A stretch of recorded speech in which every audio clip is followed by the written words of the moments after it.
Ladies and gentlemen, please step out into the hallway. Dead. I will break up soon and I will kill more. The price of gang wars is innocent lives. Today we're covering 5 courtroom moments when some of the most dangerous gang members in the world received their sentences. Number 5. Abel Gallegos. This gang member is being sentenced for his role in the murder of Simone Duran. It all started in early 2018 when Duran identified a member of Gallegos' gang police lineup during an attempted murder investigation. This made her a target of the gang. On November 5th, 2018, Gallegos approached Duran on social media and lured her outside. There, 3 men kidnapped her and held her in the backseat of their car before shooting her 10 times and disposing of her body next to a dumpster. But they didn't stop there. They returned to the scene and set her body on fire. This was a horrific crime. I am struck by the casualness in which it was committed, the absolute disregard for human life. This is the result.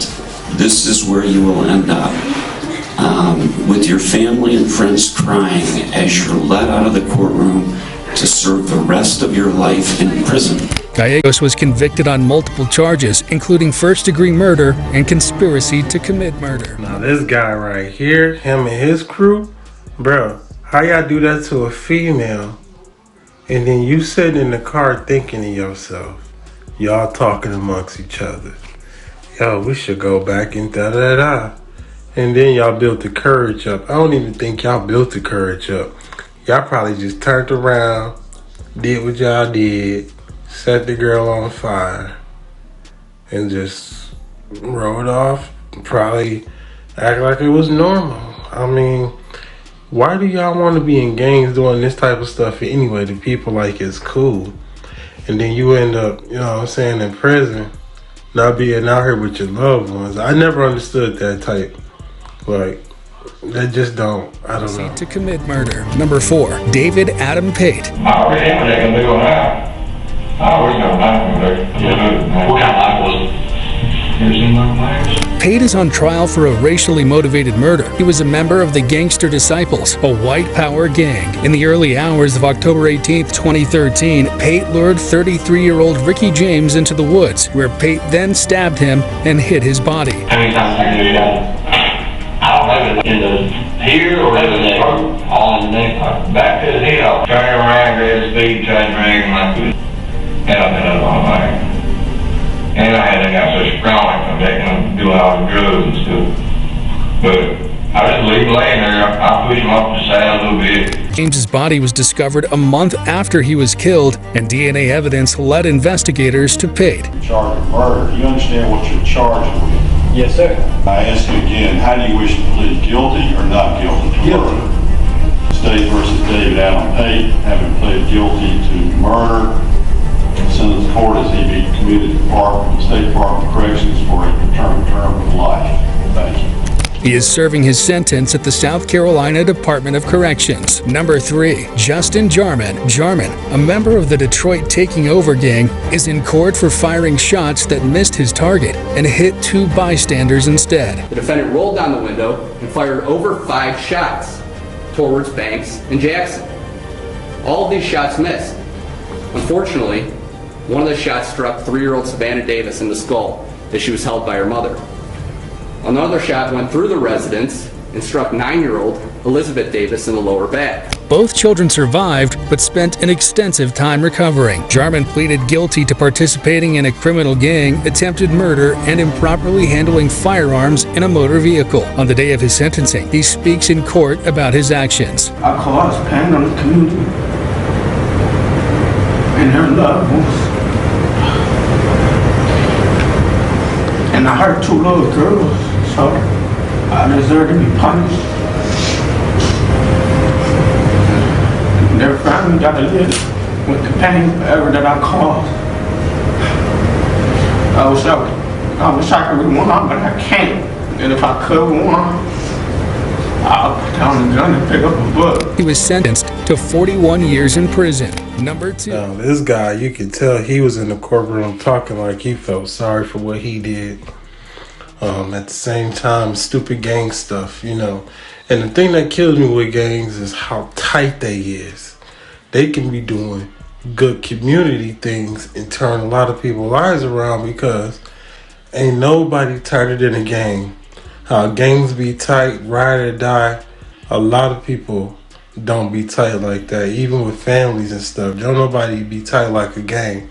So instead of them using that negativity mind state, they can actually be out here influencing and doing so much good and positive because they are big influencers. So I'm not saying all gangs do bad stuff, but what we watching is all crazy gang activity. Prison.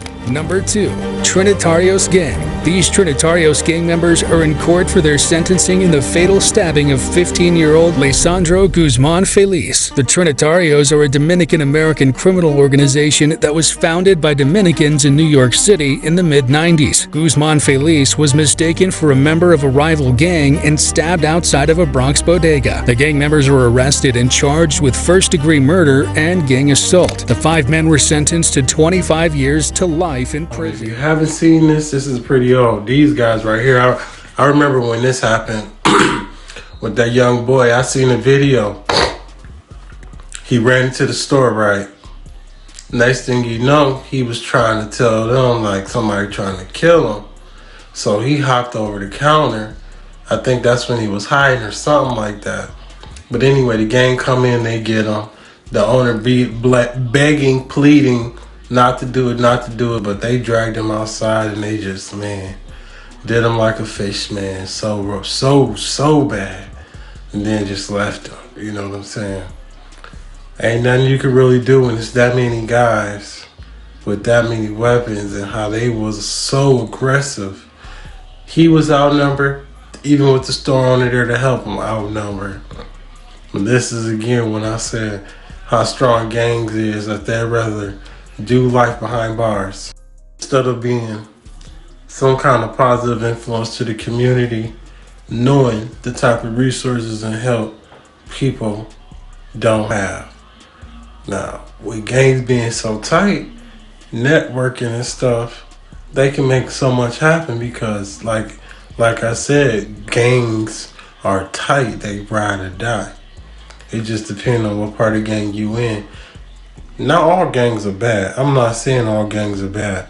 But what we watching is crazy gang activity. Life in prison. Number 1, Carpio Brothers. As a parent, we plan to dance at their wedding, celebrate a promotion, look forward to possible grandchildren. The last thought we would ever have is that we will have to plan their funeral.